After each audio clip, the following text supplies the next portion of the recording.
अस्सलाम वालेकुम students, I hope you people are doing good. As you know कि हम लोगों ने नया चैप्टर स्टार्ट किया था बायोटेक्नोलॉजी, और लास्ट लेक्चर के अंदर हम लोगों ने बायोटेक्नोलॉजी का इंट्रोडक्शन देखा था। इसके अलावा importance and scope of biotechnology वाला टॉपिक स्टार्ट किया था। हम लोगों ने importance of biotechnology in the field of medicine देखी, और इसके अलावा हम लोगों ने फूड में और एग्रीकल्चर में इनकी इंपॉर्टेंस को डिस्कस किया था। हमने देखा था कि बहुत से मेडिसिन्स हैं, ट्रीटमेंट्स हैं जो बायोटेक्नोलॉजी के थ्रू पॉसिबल हुए हैं। और इसके अलावा फूड में हम लोग जो है बहुत सा फर्मेंटेड फूड जो है वो हम लोग बनाते ही बायोटेक्नोलॉजी के थ्रू हैं। और इसके अलावा हम लोगों ने देखा कि एग्रीकल्चर के फील्ड में हम ट्रांसजेनिक एनिमल्स और जो प्लांट्स हैं उनको प्रोड्यूस करा रहे हैं थ्रू बायोटेक्नोलॉजी। सो आज हम देखते हैं कि ट्रांसजेनिक एनिमल्स क्या होते हैं, ट्रांसजेनिक प्लांट्स क्या होते हैं और उनका पर्पस क्या होता है। सो ट्रांसजेनिक ऑर्गेनिजम्स बेसिकली वो ऑर्गेनिजम्स होते हैं that have modified genetic setup, जिनका जीनोम जो है वो मॉडिफाइड किया जाता है, आल्टर किया जाता है, ताकि हम उनसे अपने डिज़ायरेबल करेक्टरिस्टिक का प्रोडक्ट हासिल करें, और उन जो एनिमल्स या प्लांट्स हमें मिल रहे हैं उनसे हमें फ़ायदा हो सके। सो ट्रांसजेनिक प्लांट्स वो प्लांट्स होते हैं, ठीक है, जिनका हम लोग जेनेटिक सेटअप जो है मॉडिफाई कर देते हैं ताकि उनकी जो करेक्टरिस्टिक्स हैं वो बेहतर हो सकें, हमें ज़्यादा यील्ड मिल सके, क्वालिटी वाइज भी क्वांटिटी वाइज भी। वो जो है डिजीज़ रेजिस्टेंट हो सकें ताकि डिजीज़ जो हैं उनकी ग्रोथ को, उनके प्रोडक्ट्स को इफ़ेक्ट ना करें। इंसेक्ट और हर्बिसाइड जो है इनसे इम्यून हो ताकि इंसेक्ट्स और हर्बिसाइड जो है उनकी ग्रोथ को और इनके प्रोडक्ट को जो है इफ़ेक्ट ना कर सकें। ट्रांसजेनिक एनिमल्स में हम लोगों ने गोट्स, चिकन्स, काउस वगैरह जो हैं इनको ट्रांसजेनिक बनाया है ताकि हमें ज़्यादा फूड और मिल्क मिल सके।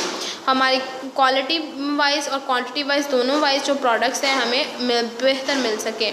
बहुत से प्लांट्स हैं, एनिमल्स हैं, जैसे माइस है, गोट है, काऊ वगैरह है, इनको हमने ट्रांसजेनिक इसलिए बनाया ताकि हम इनसे मेडिसिन और बहुत से ड्रग्स हासिल कर सकें। अब हम वो ड्रग्स और जो मेडिसिन हैं वो इनके यूरिन के थ्रू, इनके मिल्क के थ्रू या ब्लड के थ्रू हासिल करते हैं। हम करते ये हैं कि जो जीन है, स्पेसिफिक जीन, फॉर एग्ज़ाम्पल किसी मेडिसिन का, इंसुलिन का, किसी भी चीज़ का, वो हम लोग जो है वो इनके अंदर इंसर्ट करवा देते हैं। इनके अंदर इंसर्ट कराने के बाद इनके ब्लड या यूरिन या मिल्क के थ्रू हम वो प्रोडक्ट जब सेक्रीट होता है तो वो हम लोग एक्सट्रैक्ट कर लेते हैं और उसको यूज़ कर लेते हैं। हम लोग मिल्क और ब्लड को भी यूज़ करते हैं, बट मोस्ट कॉमन हम लोग यूरिन को यूज़ करते हैं, क्योंकि यूरिन जो है वो हर ऑर्गेनिज्म यूरिनेट करता है, एक्सक्रीट करता है और लार्ज क्वांटिटी में करता है। तो हमें ज़्यादा जो है चीप वे जो है वो यूरिन के थ्रू हम लोग जो है वो चीपेस्ट है जिसके थ्रू हम मेडिसिन को हासिल कर सकते हैं।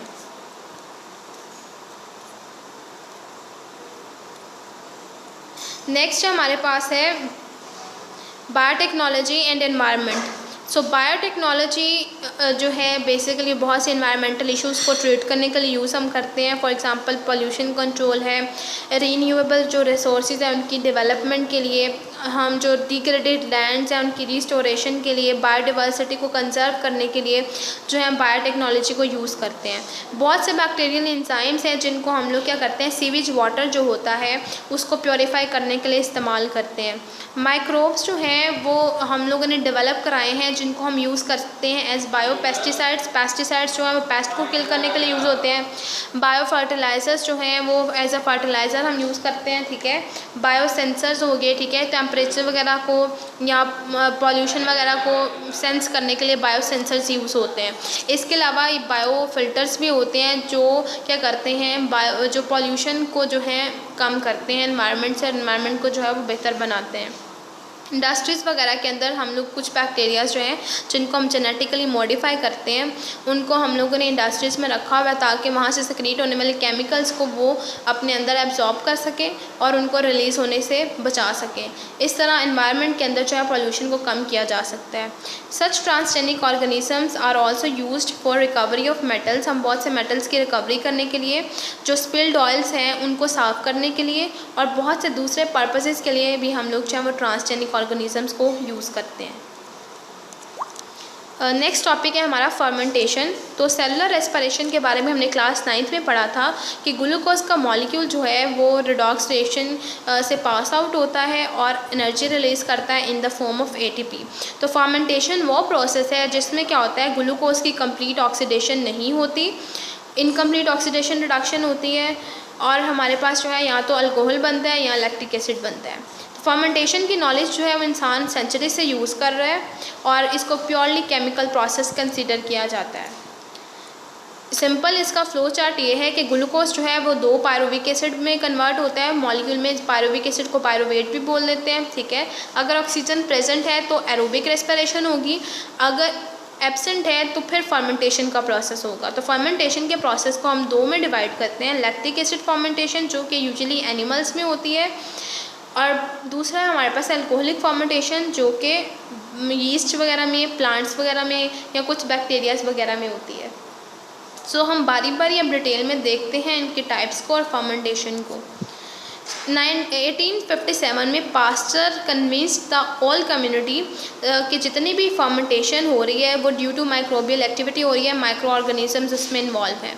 उसने बताया कि फर्मेंटेशन के प्रोसेस में हमेशा जो है वो इसी वजह से होगा कि वहाँ पर माइक्रो ऑर्गेनिजम्स की डेवलपमेंट होती है। तो there are many kinds of fermentation and each kind is characteristics of particular microbial group, कि स्पेसिफिक जो फर्मेंटेशन है उसके अंदर स्पेसिफिक या पार्टिकुलर माइक्रोबियल ग्रुप जो है वो इन्वॉल्व होगा। फर्मेंटेशन जो हम उसको क्लासीफाई करते हैं in terms of product form. तो इनिशियल प्रोडक्ट जो है हमारे पास वो सेम होता है, इनिशियल स्टेप जो सेम होता है कि कार्बोहाइड्रेट फर्मेंटेशन में क्या होता है कि पहला प्रोसेस जो है वो ग्लाइकोलाइसिस का होता है। ग्लाइकोलाइसिस में ग्लूकोज की ब्रेकडाउन होती है, ग्लूकोज ब्रेकडाउन होता है into 2 molecules of pyruvic acid या पायरुवेट। अब पायरुविक एसिड से अल्कोहल बनेगी या लैक्टिक एसिड फर्मेंटेशन बनेगा, लैक्टिक एसिड बनेगा, ये जो है इस पे डिपेंड करती है फर्मेंटेशन की टाइप्स। तो डिफरेंट ऑर्गेनिजम्स जो हैं वो डिफरेंट रिएक्शंस को प्रोसीड करते हैं डिफरेंट वेज में, और जो है वो पायरुविक एसिड से डिफरेंट प्रोडक्ट्स बनाते हैं। So there are basic 2 types of fermentation, alcoholic fermentation and lactic acid fermentation. It depends on the products formed. So alcoholic fermentation में अल्कोहल बनेगी पायरुविक एसिड से, नाम से पता चल रहा है, और ये यीस्ट जो है इस प्रोसेस को जो है कह लें कि इसमें इन्वॉल्व होगी। The fermentation is carried out by many types of yeast such as Saccharomyces cerevisiae, ये एक yeast का नाम है, ठीक है। तो yeast जो है वो बेसिकली अल्कोहलिक फर्मेंटेशन करवा रही होती है। दिस yeast जो है फंजाई है। This process is quite important and it is used to produce breads, beer, wine and distilled spirits। जो spirits बनती हैं, wine बनती है, beer, ठीक है, जो शराब की इंडस्ट्रीज़ हैं जहाँ पे अल्कोहल प्रोड्यूस हो रही है वहाँ पे हम अल्कोहलिक फर्मेंटेशन के थ्रू अल्कोहल को प्रोड्यूस कराते हैं। ब्रेड्स जो बन रही हैं, ठीक है, बन्स बनते हैं, ये जो पिज़्ज़ाज वगैरह हैं इनकी डोज बनती हैं, ये सारी जो हैं वो यीस्ट के थ्रू बनती हैं, ठीक है। तो अल्कोहलिक फर्मेंटेशन का प्रोसेस होता है। In this process carbon dioxide is remove from pyruvic acid, और जो प्रोडक्ट हमारे पास बनता है वो एसिटाल्डिहाइड होता है, ठीक है, जो कि एक एल्डिहाइड है, आपने शायद केमिस्ट्री में पढ़ा हो। और एल्डिहाइड जो है, ठीक है, उसको देन रिड्यूस कर दिया जाता है इनटू एथेनॉल। एथेनॉल अल्कोहल का नाम है। एथेनॉल को हम लोग ड्रिंकिंग पर्पसेस के लिए यूज़ करते हैं। The carbon dioxide produce during fermentation causes the rise of the bread. आपने देखा होगा अक्सर जो है ब्रेड फूल जाए, बन फूल जाए, या आप घर में एक्सपीरियंस किया जब आप पिज़्ज़ा बनाते हैं तो उसकी डो फूल जाती है। तो वो क्यों फूलती है? क्योंकि कार्बन डाइऑक्साइड वहाँ प्रोड्यूस होती है और उसकी वजह से ब्रेड जो है वो राइज हो जाती है, फूल जाती है। इसका फ्लो चार्ट आप देख सकते हैं। सिंपल ग्लूकोज जो है ग्लाइकोसिस के प्रोसेस से, ग्लाइकोलाइसिस के प्रोसेस से गुजरा, ठीक है, पायरुवेट में कन्वर्ट हुआ, ठीक है। पायरुवेट जो है या पायरुविक एसिड बना, पायरुविक एसिड जो है वो एसिटाल्डिहाइड में कन्वर्ट हो जाएगा, एसिटाल्डिहाइड देन एथेनॉल में कन्वर्ट हो जाएगा। तो this is the simple flow chart of alcoholic fermentation. Next हमारे पास है लैक्टिक एसिड फर्मेंटेशन। तो लैक्टिक एसिड फर्मेंटेशन जो है वो बैक्टीरियाज के थ्रू होती है, एनिमल्स में भी होती है। इस प्रोसेस में क्या होता है, पायरुविक एसिड जो है वो रिड्यूस हो जाता है लैक्टिक एसिड के अंदर। ये यूजुअली बैक्टीरिया की बहुत सी स्पीशीज़ हैं वो करती हैं, फॉर एग्जांपल स्ट्रेप्टोकोकस और बहुत से लैक्टोबैसिलस स्पीशीज़ जो हैं वो लैक्टिक एसिड फर्मेंटेशन करवाती हैं। It is very important in dairy industry, ठीक है, डेयरी इंडस्ट्री में बहुत ज़्यादा इंपॉर्टेंट है, दही बनाने के लिए, चीज़ बनाने के लिए, ठीक है, और जो मिल्क है उसको खट्टा करने के लिए हम लोग जो है वो लैक्टिक एसिड फर्मेंटेशन यूज़ करते हैं। एनिमल्स के अंदर भी लैक्टिक एसिड फर्मेंटेशन होती है। यूजुअली हमारे अंदर तो सेलुलर रेस्पिरेशन में एरोबिक रेस्पिरेशन ही होती है, बट जब हम लोग बहुत ज़्यादा स्ट्रेनस एक्सरसाइज करते हैं, हम बहुत ज़्यादा थकावट वाला काम करते हैं, ठीक है, हम लोग बहुत एक्सरसाइज करते हैं, फॉर एग्ज़ाम्पल हमने कभी वॉक नहीं की तो हम लोगों ने एक दिन वॉक स्टार्ट की तो हम देखते हैं कि हमारी बॉडी के अंदर जो है ना क्रैम्प से पड़ गए हैं, खलियाँ जिनको बोलते हैं आप लोग पड़ गई हैं, ठीक है। तो वो क्यों होता है? क्योंकि वहाँ पे लैक्टिक एसिड फर्मेंटेशन होती है और आपके जो मसल्स हैं वहाँ पे लैक्टिक एसिड अकोमुलेट हो जाता है।